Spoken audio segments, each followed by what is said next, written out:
শুধু দর্শক বন্ধু, আপনারা দেখছেন একে নিউজ বাংলার। এই মুহূর্তে উপস্থিত রয়েছি বেউলাবাড়ি। প্রতিবেদনটি শেষ পর্যন্ত দেখার অনুরোধ করব, ভালো লাগবে। কিছুদিন আগে আপনারা দেখেছেন যে ফুরফুরা শরীফের পীরজাদা আব্বাস সিদ্দিকী তিনি 2026-এ বিধানসভা ভোটে প্রতিদ্বন্দ্বিতা করবে বলে হাওয়া উঠেছিল। সেই নিয়ে বেশ কিছু মানুষ তাদের মতো করে মন্তব্য করেছিল। আমার পাশে দাঁড়িয়ে রয়েছে সুলতান লস্কর, বাড়ি সিংহেশ্বর। তিনিও কিন্তু চিলিপাপটান অর্থাৎ মুখ ফসিয়ে এই পীরজাদা আব্বাস সিদ্দিকীর নামে অশ্লীল মন্তব্য করে বসেন। তিনি ঠিক কি মন্তব্য করেছেন শোনাও আপনাদের। আমি একটা কথা বলি, এটা হচ্ছে ক্যানিংপুর বিধানসভা। এই বিধানসভাতে কোনো গল্পই চলে না। এখানে শওকত মোল্লা যখন ক্যান্ডিডেট যখন হন, যেমন আমরা মাঠে একটা খেলতে নামি, আমাদের জেতার আগে শওকত মোল্লা এমন একটা বিধায়ক যিনি খেলার আগে ওনার ট্রফিটার নামে লেখা থাকে, ট্রফিতে নাম ইনি হচ্ছে শওকত মোল্লা। শওকত মোল্লা একটা নাম না, শওকত মোল্লা একটা ব্র্যান্ড। এই ক্যানিংপুর বিধানসভার মানুষ এই 2026-এ বিপুল ভোটে জয়যুক্ত করে ওই যে আব্বাস সিদ্দিকী যে নামক যে ভণ্ড, ওকে বিপুল ভোটে জিতিয়ে শওকত মোল্লাকে ওনাকে জুতোর মালা পরিয়ে হুগলি কেন একবারে ফুরফুরা শরীফ ময়দানে ছেড়ে দিয়ে আসবো। আমরা আমার দায়িত্ব নিয়ে ইয়ং জেনারেশন থেকে আমরা এই বার্তা দিতে চাইছি। এই মন্তব্য করার পরে নানান দিক থেকে সমালোচিত হয় আত্মীয় স্বজন, পাড়া প্রতিবেশী। এই সুলতান ভাইয়ের এই মন্তব্যর তীব্র নিন্দা জানিয়েছেন। তিনি অনুতপ্ত হয়ে আজকে আমাদের দ্বারস্থ অর্থাৎ একে নিউজ বাংলা এবং পাবলিক বাংলার দ্বারস্থ হয়েছেন যে আমি সত্যি সত্যি অনুতপ্ত। পীরজাদা আব্বাস সিদ্দিকীর নামে অশ্লীল মন্তব্য করায় আমি রাত্রে ঠিকমতো ঘুমাতে পারছি না এবং পাড়া প্রতিবেশী আত্মীয় স্বজন তাদের নজরের সঙ্গে নজর মেলাতে পারছি না। সেই জন্যে আমি প্রকাশ্য এই পীরজাদা আব্বাস সিদ্দিকী ভাইজানের কাছে নিজের ভুল স্বীকার করে ক্ষমা চেয়ে নিচ্ছি। তিনি ঠিক কি বলতে চেয়েছেন শোনাবো আপনাদের।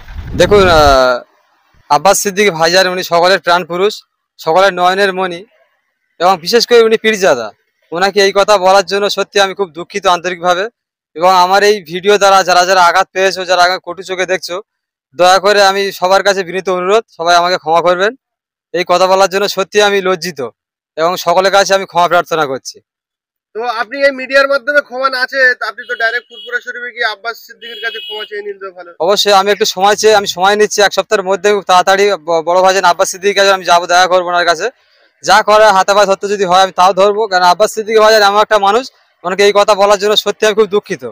আমি আজকে গত এক সপ্তাহ হয়ে গেল এই ভিডিও নিয়ে খুব চিন্তিত মর্মাহত আছি। আমি এই কথার প্রতি ভিত্তি করে আমার নিজের মনের দিক থেকে অনেক ওলটপালট হয়ে যাচ্ছে।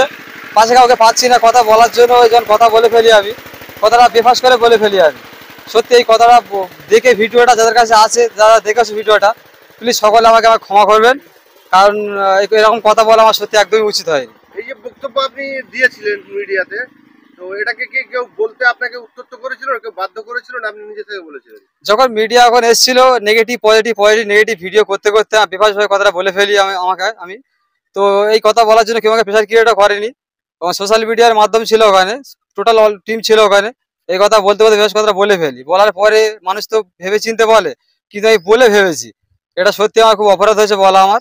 আমি সকলের কাছ থেকে ক্ষমা চাইছি। আমি বাড়ির আত্মীয় স্বজন বাবা মা কি বলছেন? একদম আমাকে তো যা বলা তাই বলছে, যেটা না বলা নয় সেটা বলে দিচ্ছে আমাকে। এরকম একটা হয়ে যাবে আমি স্বপ্নেও ভাবিনি আমি। আপা মা কি বলছে?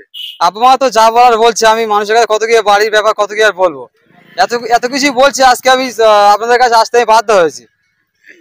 তো আব্বাস ভাইজান আমাদের চ্যানেল নিশ্চয়ই উনি দেখেন এবং আশা করি দেখবেন। তো আব্বাস ভাইয়ের উদ্দেশ্যে কি বলবেন? দেখুন ভাইজান, আমি প্রথম তোমাকে সালাম জানাচ্ছি। আমি আমার সালামটা গ্রহণ করার জন্য আমি রিকোয়েস্ট করব। আর আমি আপনার নামে যেটা বলে ফেলেছি সত্যি আমি আপনাকে ক্ষমা প্রার্থী। আপনি আমাকে ক্ষমা করবেন আমাকে, কারণ আপনি এমন একটা মানুষ, আপনাকে এই কথা একদম বলা যায় না।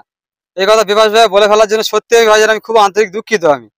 আমি খুব শীঘ্রই আপনার কাছে আসছি। আমি যেটা করা হয় আপনি ভাইজান করবেন, যা শাস্তি দেবে মাথা ব্যথা নিতেই প্রস্তুত। দেখুন, আমি প্রত্যেকটা জায়গাতে প্রত্যেকটা সেকেন্ডে মুহূর্তে ভাবছি, এইটা নিয়ে খুব চিন্তিত আছি।